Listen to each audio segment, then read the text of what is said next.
আজি শ্বহীদ দিৱস ঐতিহাসিক অসম আন্দোলনত জাতিৰ বাবে প্ৰাণ উৎসৰ্গা কৰা 860 গৰাকী শ্বহীদক সুঁৱৰি আজি প্ৰতিখন জিলাত জিলা প্ৰশাসনৰ উদ্যোগত আয়োজন কৰা হৈছে কেন্দ্ৰীয় শ্বহীদ দিৱস।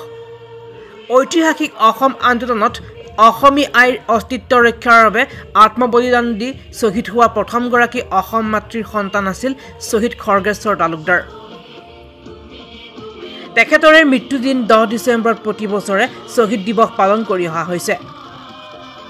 মহান শ্বহীদসকলৰ ত্যাগক সন্মান জনাই বিজেপি চৰকাৰে গুৱাহাটীৰ পশ্চিম বৰাগাঁৱত নিৰ্মাণ কৰা শ্বহীদ স্মাৰক ক্ষেত্ৰ আজি ৰাইজলৈ উৎসৰ্গা কৰে, য'ত জাতীয় জীৱন সংগ্ৰামৰ শ্বহীদসকলৰ স্মৃতি বিজড়িত বিভিন্ন সম্ভাৰ সংৰক্ষণ কৰা হৈছে।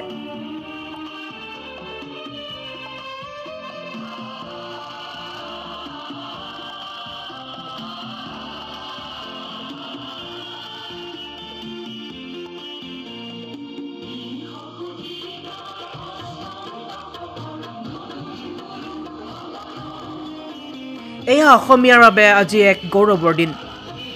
সমান্তৰালকৈ আজি গোলাঘাটৰ সমন্বয় ক্ষেত্ৰত জিলা প্ৰশাসনৰ উদ্যোগত আয়োজন কৰা হৈছে কেন্দ্ৰীয় শ্বহীদ দিৱস।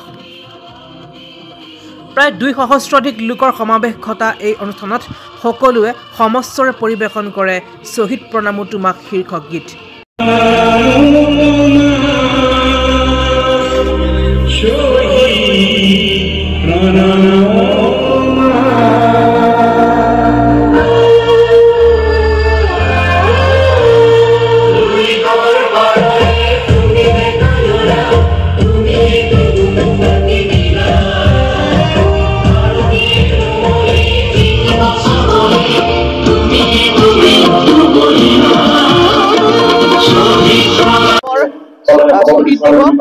এই দিনটো আজি কেন্দ্ৰীয়ভাৱে আজি গোটেই ৰাজ্যতে পালন কৰা হৈছে। ইয়াৰ আজি আৰু এটা বৈশিষ্ট্য আছে যে বৰাগাঁও শ্বহীদ স্মাৰক ক্ষেত্ৰ মুখ্যমন্ত্ৰী ডাঙৰীয়াই গোটেই ৰাজ্যবাসীলৈ আগবঢ়াই দিছে, যিটো এটা অসম চুক্তিৰ এটা ফচল আছিলে।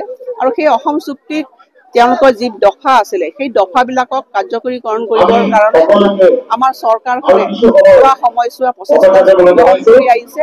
আৰু আশা কৰিছো যে অসমৰ ৰাইজেও বিচাৰিছে যে অসম চুক্তিৰ যি ফচল এই ফচল সম্পূৰ্ণভাৱে ৰূপায়ণ হ'ব লাগে, আৰু তাৰ বাবে যোৱা সময়ছোৱা আমি কাম কৰি আহিছো। আৰু আজিৰ দিনটোত পুনৰবাৰ আমি সকলোৱে সংকল্পবদ্ধ হৈছো যে এখন খিলঞ্জীয়াৰ অসম, খিলঞ্জীয়া শক্তিশালী হোৱাৰ সময় আজি আহি পৰিছে। মই সেইখিনিকে পুনৰবাৰ সকলোকে আহ্বান জনাইছো।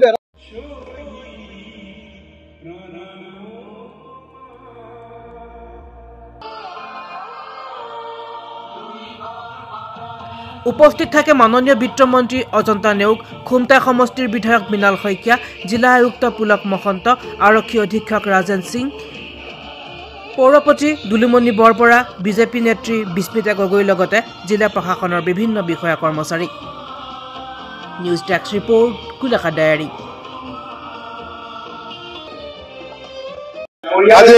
কেন্দ্ৰীয়ভাৱে গুৱাহাটীত অনুষ্ঠিত কৰাৰ লগতে প্ৰত্যেক জিলাতে এই শ্বহীদ দিৱস উদযাপন কৰা হৈছে। আজি গোলাঘাট জিলাতো এই শ্বহীদ দিৱস অনুষ্ঠিত কৰা হৈছে আৰু খুব ভাল লাগিছে, কিয় আমিও যিহেতু এই আন্দোলনত জড়িত আছিলো, নিৰ্যাতিত আছিলো।